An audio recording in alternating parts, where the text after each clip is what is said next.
Hi ಎಲ್ಲರಿಗೂ welcome back to Asha mini vlog. Sunday special non veg ಮಾಡೋಣ ಅಂದ್ಕೊಂಡು ಮೊಟ್ಟೆ ಕೋಳಿ ತೊಗೊಬಂದಿದ್ರು ನಮ್ಮ ಮನೆಯವರು. ಸರಿ ಮೊಟ್ಟೆ ಕೋಳಿ ಸಾಂಬಾರು ಮಾಡಿಬಿಡೋಣ, ಮುದ್ದೆ ಮಾಡಿ ಅನ್ನ ಮಾಡಿಕೊಂಡ್ರೆ ಚೆನ್ನಾಗಿರುತ್ತೆ. ಈ ಚಳಿಗೂ ಅದಕ್ಕೂ ವೆದರಿಗೂ ಖಾರ ಖಾರ ತಿನ್ನೋ ಥರ ಇರುತ್ತೆ ಅಂದ್ಬಿಟ್ಟು ಜಾಸ್ತಿ ಒಂದು ಸ್ವಲ್ಪ ಮಸಾಲೆ ಎಲ್ಲ ಹಾಕಿ ಖಾರ ಥರ ಇರೋಣ ಮಾಡೋಣ ಅಂದ್ಬಿಟ್ಟು ನಾನಿವಾಗ ನಾಟಿ ಕೋಳಿ ಎಷ್ಟು ಚೆನ್ನಾಗಿರುತ್ತೆ. ಕ್ಲೀನಾಗಿ ಕುಕ್ಕರಲ್ಲಿ ಫಸ್ಟ್ ಕೂಗಿಸ್ಕೋಬೇಕು, ಮಸಾಲೆ ರುಬ್ಕೊಂಡು ಹಾಕೋಬೇಕು. ಫುಲ್ ವಿಡಿಯೋ ಅಪ್ಲೋಡ್ ಮಾಡಿದ್ದೀನಿ ಯೂಟ್ಯೂಬಲ್ಲಿ, ಒಂದ್ಸಲ ಚೆಕ್ ಮಾಡಿ ನೋಡಿ. ಮಾತ್ರ ಟೇಸ್ಟಿಯಾಗಿರುತ್ತೆ, ಸೂಪರಾಗಿರುತ್ತೆ ಮಾತ್ರ ಮೊಟ್ಟೆ ಕೋಳಿ ಸಾಂಬಾರು. ಇದು ನಾಟಿ ಕೋಳಿ ಸಾಂಬಾರು ಅಷ್ಟೇ ಇದೇ ಥರ ಚೆನ್ನಾಗಿರುತ್ತೆ. ಎರಡು ಟ್ರೈ ಮಾಡಿ ನೋಡಿ. ಮಸಾಲೆ ಒಂದೇನೆ ಅಷ್ಟೇ ನೋಡಿ. ಬಿಸಿ ಬಿಸಿ ಮುದ್ದೆ ಮೊಟ್ಟೆ ಕೋಳಿ ಸಾಂಬಾರು ಸೂಪರಾಗಿತ್ತು. ಅದಕ್ಕೆ ಸರಿ ಅಂದ್ಬಿಟ್ಟು ನಾವು ಊಟ ಎಲ್ಲ ಮಾಡಿದ್ವಿ. ಸ್ವಲ್ಪ ಸಂಜೆ ಮೇಲೆ ಸ್ವಲ್ಪ ವಾಕ್ ಮಾಡೋಣ ಅಂದ್ಬಿಟ್ಟು ಕೆಳಗಡೆ ಬಂದು ಸೈಕಲ್ ಹೊಡಿತಾಯಿದ್ರು ನನ್ನ ಮಕ್ಕಳು. ಹಂಗೆ ಅಂಗಡಿಗೆ ಹೋಗಬೇಕಾಗಿತ್ತು, ಅದಕ್ಕೆ ಅಂಗಡಿಗೆ ಹೋಗ್ಬಿಟ್ಟು ಏನೇನು ಬೇಕೆಲ್ಲ ತೊಗೊಂಬಿಟ್ಟು ಬಂದೆ.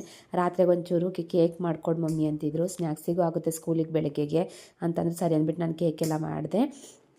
ಮಾಡಿಬಿಟ್ಟು ಓವನ್ ಇತ್ತಲ್ಲ, ಏನಿಲ್ಲ ಸಿಂಪಲಾಗಿರುತ್ತೆ ಅಷ್ಟೇ. ಇವಾಗಂತೂ ಕೇಕಂತೂ ಎಷ್ಟು ಥರ ವೆರೈಟಿ ಇರೋದೆಲ್ಲ ಯೂಟ್ಯೂಬಲ್ಲಿ ಹೊಂದಿಸಿ ಎಷ್ಟು ವೀಡಿಯೋಗಳಿದ್ದಾವೆ. ಒಂದ್ಸಲ ಚೆಕ್ ಮಾಡಿ ನೋಡ್ಕೊಂಡು ಮಕ್ಕಳಿಗೂ ಮಾಡಿಕೊಡಿ, ಖುಷಿ ಆಗುತ್ತೆ. ಅದಕ್ಕೆ ನಾನು ಬೆಳಗ್ಗೆಗೆ ನೀರು ದೋಸೆ ಮಾಡೋಣ ಅಂದ್ಬಿಟ್ಟು ಅಕ್ಕಿ ನೆನೆ ಹಾಕ್ಬಿಟ್ಟು ಇನ್ನೊಂದು ಬಿಸಿನೀರು ಕುಡಿದ್ಬಿಟ್ಟು ಮಾಡ್ಕೊಳ್ಳೋಣ, ನನಗೂ ಒಂಥರ ಇದು ಡೈಜೆಷನ್ ಆಗುತ್ತೆ. ಬಿಸಿನೀರು ಕುಡಿದು ಮಾಡ್ಕೊಂಡೆ. Thank you, bye.